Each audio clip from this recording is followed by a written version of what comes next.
Hello everyone, welcome to Longarming by Jaclyn. We are doing What You Sew on Wednesday today, and for this episode we are trying out a little bit of, we're going to try to creep into a more podcast style format for a few of these episodes, see what people think of them, and go from there. So we didn't really film an intro, so this month we did a challenge, a fabric swap challenge. So everyone contributed some random fabrics, and the challenge was to design a quilt using those fabrics. You could add other fabrics. The idea was to try to use mostly what you were given and most of what you were given and feature those fabrics. So it couldn't be little teeny tiny where it was sort of indistinguishable. And this is our little chat where we reveal to each other what we came up with. And mine was behind schedule. So I had the star done, and I didn't have it set in the background yet in the video. And I have now finished it and stay stitched it at the top. So that's what she's gonna look like. Let's get to the video. You'll have to let me know if you do or don't like this format that we're experimenting and dabbing in. And if you do, we'll do more content like this. We plan to do a fabric challenge and quilt design reveal pretty regularly. And it's so interesting to me to see how the same fabrics through different people's creative minds with no pattern at all just comes out different. And some people are more mathematical, and you'll just have to see what you got. So this is my friend Christine Campbell from Christine's Creations. Love her. She's not as active on the social media on her own, but a wonderful creative mind and a wonderful creator, and we hope to have her more on the channel. This was my super scarves. So first I took and grouped the fabric into lights, mediums, and darks.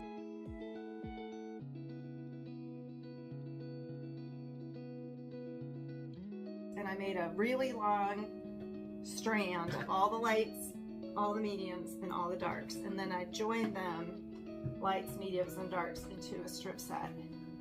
And then I figured out my angles, and I made a template on my table with tape, which is also what this is for a different project. And then you just put your fabric over your template, and then your tape has to stick out. So when you take your ruler, you have something to line up to. And then you can cut repeatedly to your same template. And even if you cut this tape a little bit, it's stuck to the table, so you maintain your shape. It's not going to deform, or like cardboard templates, you can kind of take a shaving off each time and they start to lose their shape, or paper templates. So I'm a big fan of this tape to the table template. You lay your fabric over it. The trick is to have, first of all, decide up front if you're cutting to the inner edge or the outer edge of the tape. Be consistent. And then have it stick out enough that when you lay your fabric, you have something to line up to. So I did this cut first, and my fabric was about that wide, so I could line my ruler up to this edge and this edge, and then I could see where these edges were. So I had this big long strip, cut out my triangles, and then 2 triangles makes whatever a fifth of a star is, like a kite. And then, oh, this is my extra. Here it is. So 10 triangles makes 5 kite things. Wow. 5 kite things makes 1 star, and then in the middle it's like a Dresden plate. There's like too much. It was never gonna line up. It was like wonky, so I just did a pentagon in the middle. And you applicated on top? Yeah, and then I just trimmed away the bulk from the back, just because there's 20 seams coming together. It's too stinking much. And then so when you were arriving, what I was doing was the partial seam to stick the backing on there. So I had one on there. So I just lay this out and I kind of trace where it is, and then I lift it up and I trace 1/2 inch away, cut that, and do 2 partial seams coming toward the middle. This first one I had to fiddle with a little. And I had to give her a little facelift. There were some areas that were baggy from all this bias.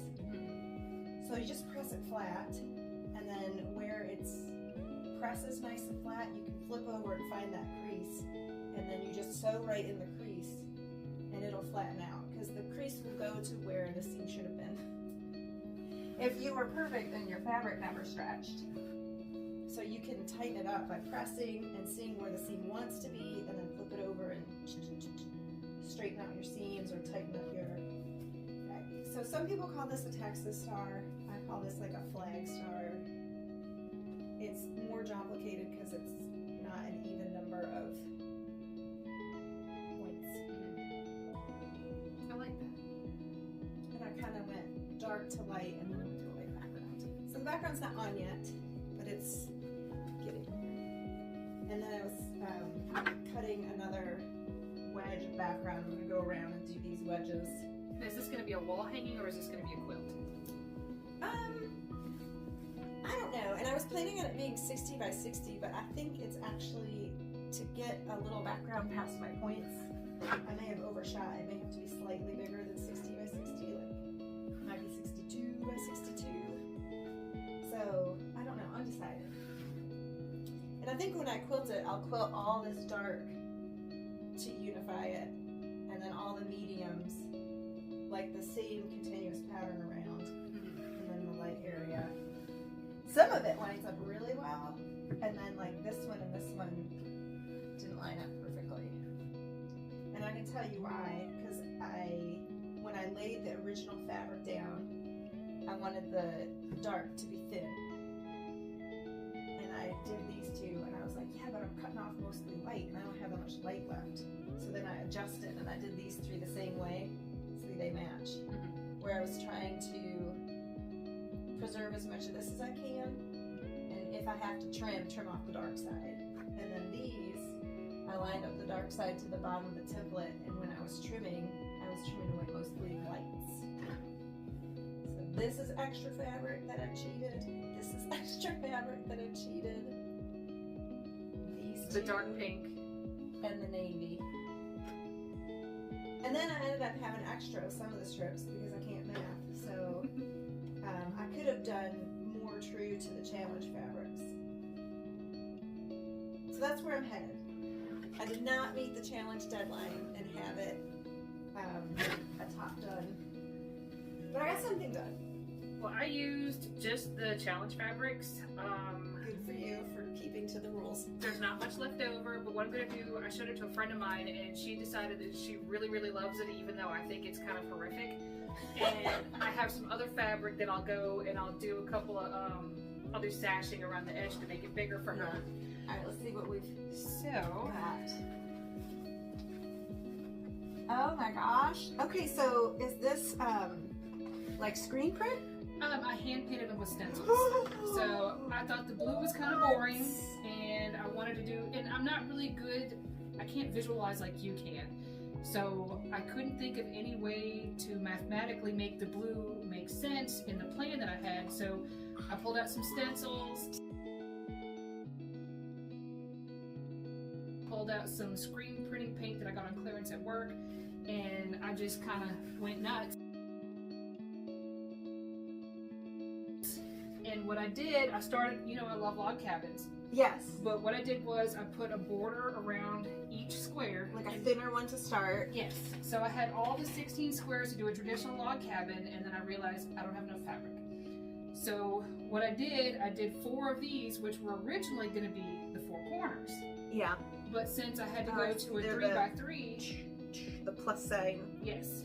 So what I did was I did half log cabins, and if I stand back and you look at it, it's like a clock face. It's a circle. Oh my god. I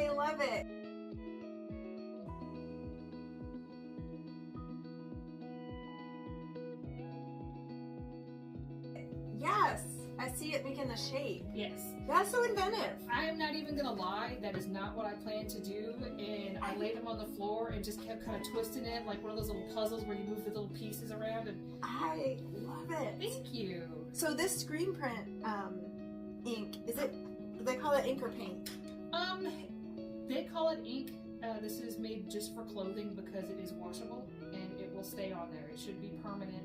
That was gonna be my question. Do you set that with a hairdryer? No, I just let it dry naturally, and I only bought the basic colors, so anything like that looks variegated or weird, I had to blend them. I used my handy little color wheel, and I just had a good time with it. And I like that it's thin. Sometimes real t-shirts, the screen print ink is so thick and goopy, it's like you don't really want to wear that as a shirt, let alone as a blanket. I love it. It's thin and soft. I did it in layers. Like I did the first with a layer base of paint, tone. and then I decided I didn't like it. It wasn't, so I put the stencil back down, and I like this one. I didn't quite line it up all the way, so he looks a little blurry.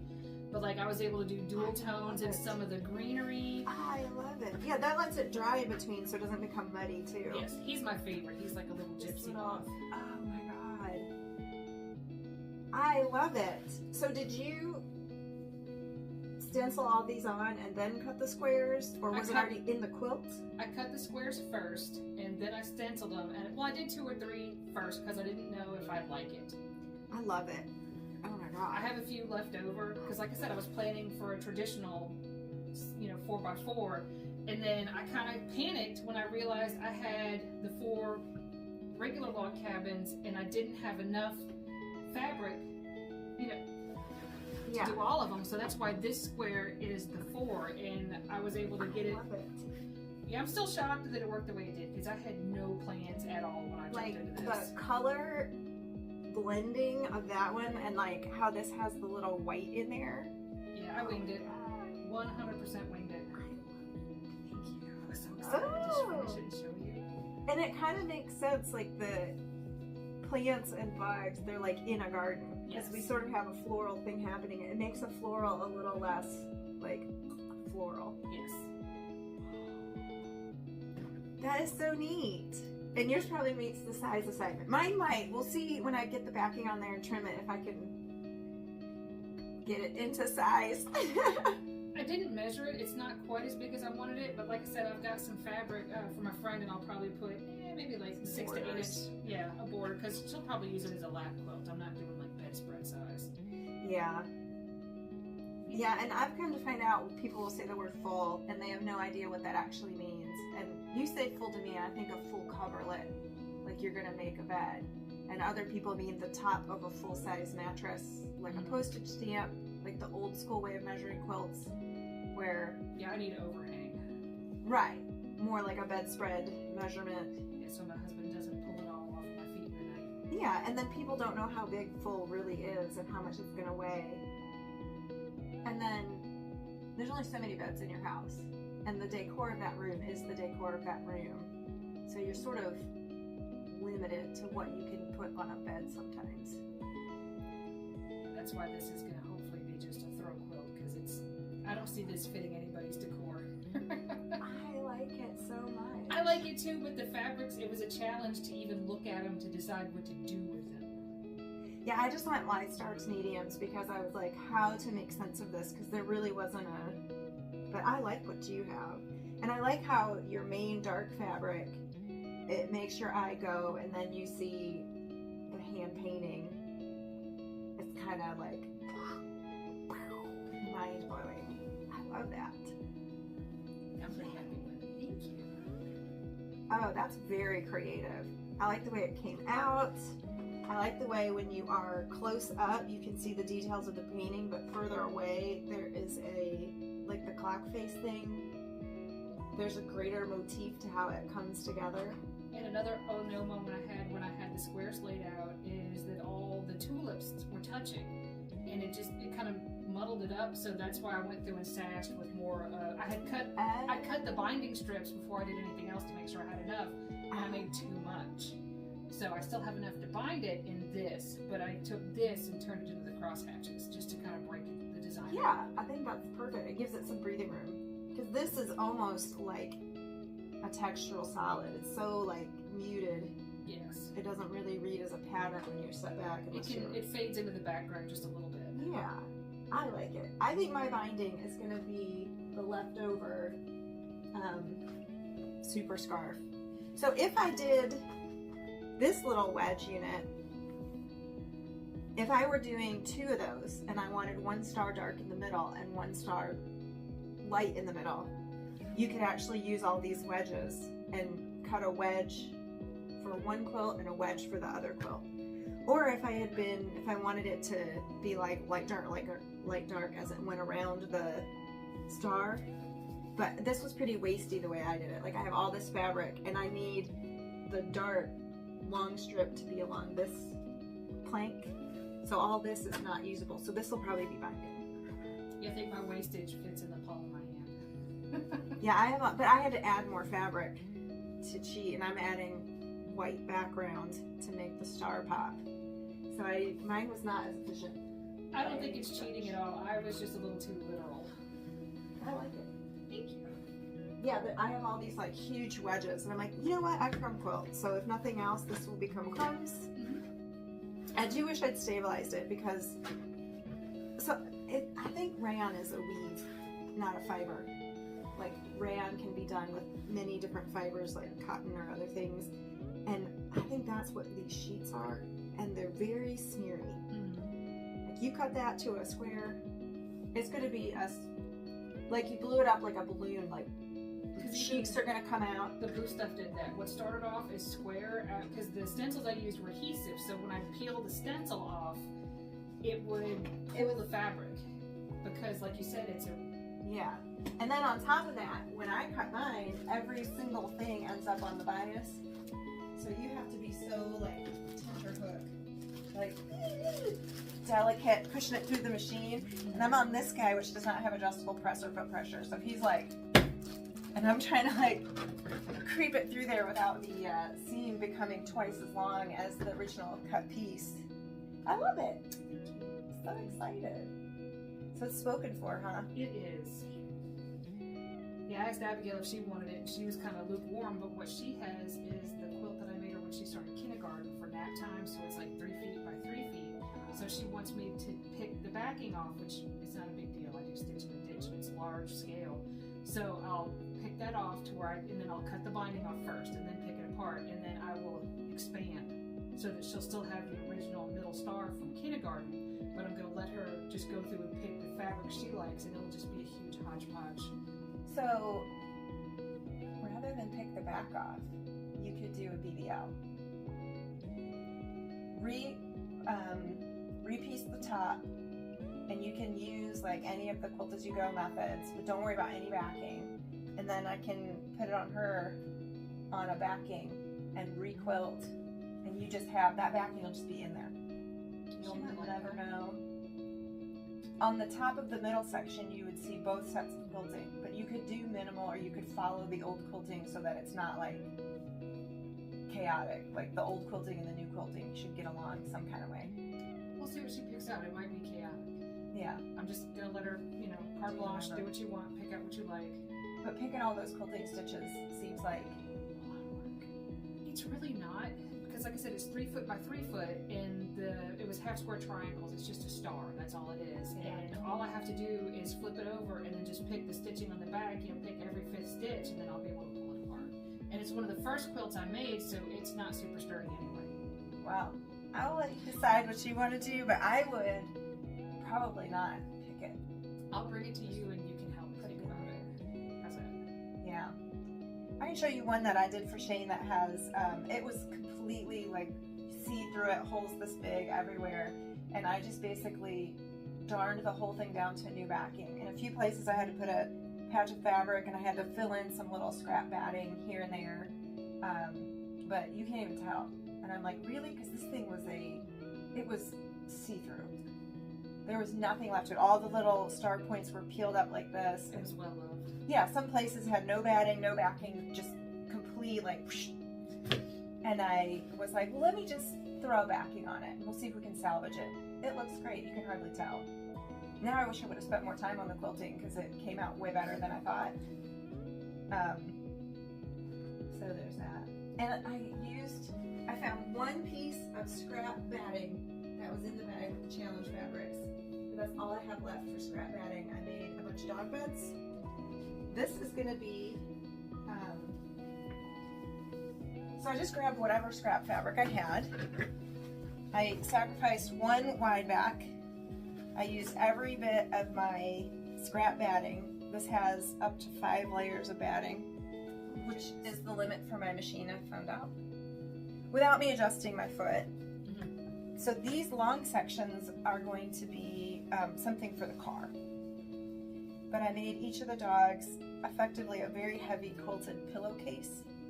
And then I can put a foam insert or whatever have you in there. I put a pool noodle around the edges like a bolster, just shoved it in there. Still looks bolsters. Yeah, and then all that stuff in the middle easily pulls out. And I didn't even do a closure. I didn't think it needed one. If the guts keep falling out, then I can add something later. Yeah. And I just did some fast, easy quilting just to fill it up. So I put on the wide back. I started throwing batting up there, floated the batting and the tops, just started throwing stuff up there and quilting it on. And then I trimmed off the usable chunks. And I'm going to use this pre-quilted fabric to make stuff. And I like that. This one is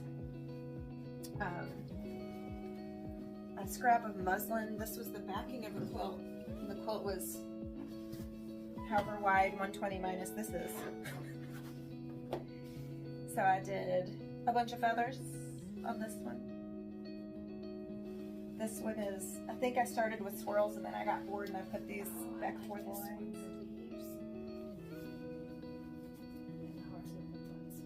Yes, bought hearts. And I did some oyster paisleys. I figured out why my paisleys look so much like oysters, because some other people will put a coral on the ends.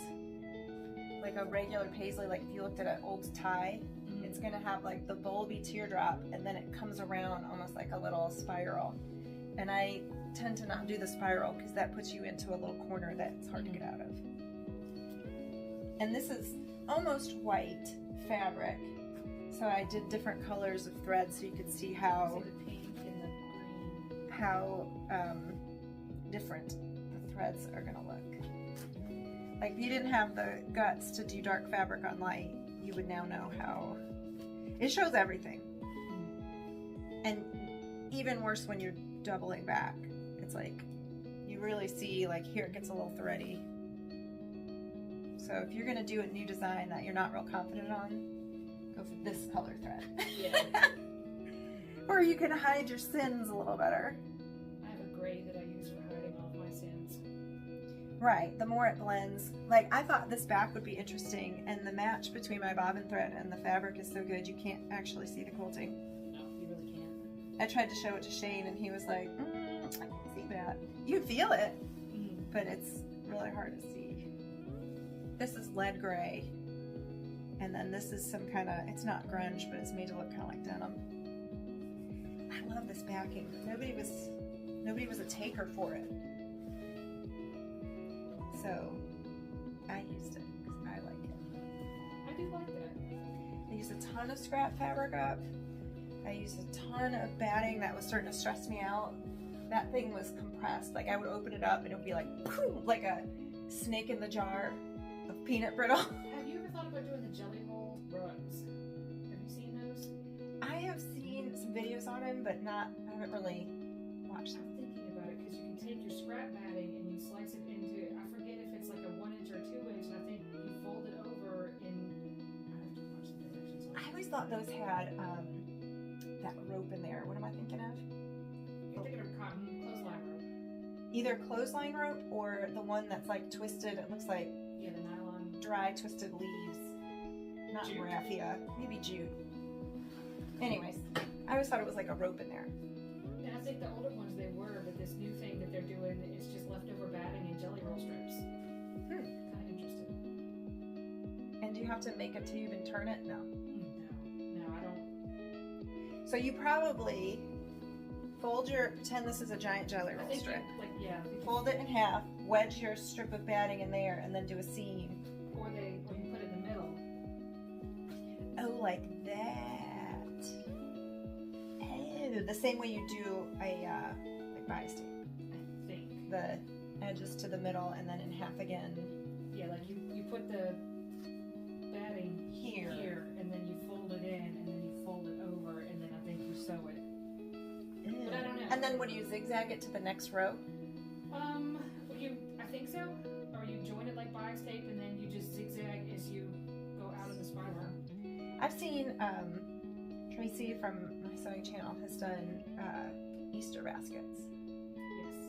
And I think she either did a lot of white fabric and little color pops, or she might have done the bare rope with only little color pops, because it was like little color pops the way she did it. I have to watch that video again, I can't remember. There's so much. I did clean in here after my last big project, and it's become chaotic again. It looks fine to me. What should I use this everywhere? Yeah, so you can find the limit of your machine. I recommend making a dog bed. It uses up a lot of stuff that is otherwise cluttering up your area, and it's a good excuse to try things that you're not real sure about because your dog is going to love it. I need to make pads for my sofa because Stella has torn up some of the surface. Like a seat cushion. This is pretty, so by the time it's in the dog bed, it's double layer, which is more than nothing, but I went ahead and stuffed it.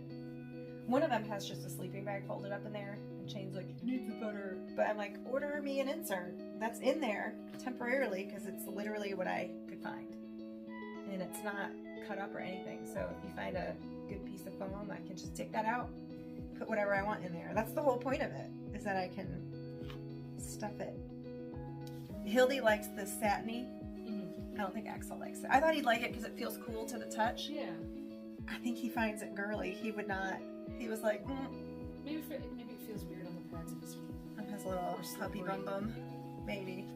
Hildy has a pink of this on her bed, and then prairie points. And then Axel has party binding. And they're both reversible. So on the inside of hers is daisies, and then he has 2 seasonals. So he's got pumpkins, and he's got, it's kind of Christmas fabric. It's cardinals, so it's like winter. It's not really Christmas, but it's kind of winter. So I can do it inside out, both sides are different. Other way out, both sides are different. So they will not be bored of their pumpkins. But yeah, this side is down on the floor. I imagine it would like slide across the floor. I could do some surfing, like risky business. It's very shiny. I like the way it feels. I do too. I can't stop petting It is kind of more frayy. I think you have to quilt the crap out of it because, like, look, the edges really want to ravel. So I think it requires a lot of stitching to keep it from unraveling. With all this puff, I went all the way to 8 stitches per inch, which is big for me, and I still outran my machine. That's about 8 stitches per inch. because it was kind of wider here. That's when I went going faster. I asked my sewing machine repair guy if he thought that was governed by a setting, or is that the machine limit, and would they turn it up for me? And he goes, oh girl, you're at the machine limit. Shane was like, how could you outrun it? And I was like, Do they make one that goes faster? I'm sure they do for more money. I was just hoping there was like a knob they could turn. You just go in and like steal a spring or something. Yeah, I used to sell beer off the little cart at the golf course, and I was making a lot of money, but it was tearing up the cart, and he turned my governor down. So I was thinking like, oh, does this have a governor? Maybe they can turn it up. If you can turn it down, you can turn it up. But Shane and my repair guy both thought it was probably a machine limit. So, oh, you can hear it. You hear it ramping up. I use the idler, so it's at, I think I do like 25% is when you turn the machine on, so it's going to 25%. And then you can hear it ramping up, and it gets to a point where it's just like, it's like a plateau, and it's at the limit, and it's no longer going like, it's like, and I'm like, I have reached, I only do it when I'm doing fast stuff. If someone is like, edge to edge in a hurry, the baby's coming now. Then that machine makes the noise the whole time. They're on their way. Ah! I told them you'd have it today, not Monday. I have my little heart attack and I listen to my machine go, ah! So there's that. I've been working on a binding series, and I was gonna start it and I was like, I don't have anything to bind. So I was like, another good reason to make dog beds. I can demonstrate. I did the prairie points and the party binding. And then I said I was gonna do the candy cane stripes. So now I have to find some striped fabric because I was digging through and I don't think I have any stripes left to even make a, which is just a bias binding. But I gotta do a video on it now because I said I would. And then what was the other one? Wide, which I already did a video on, so I'm just gonna do a link for that and I forget what the other one was. It's written down on one of these pieces of papers that I can't find. So there's that.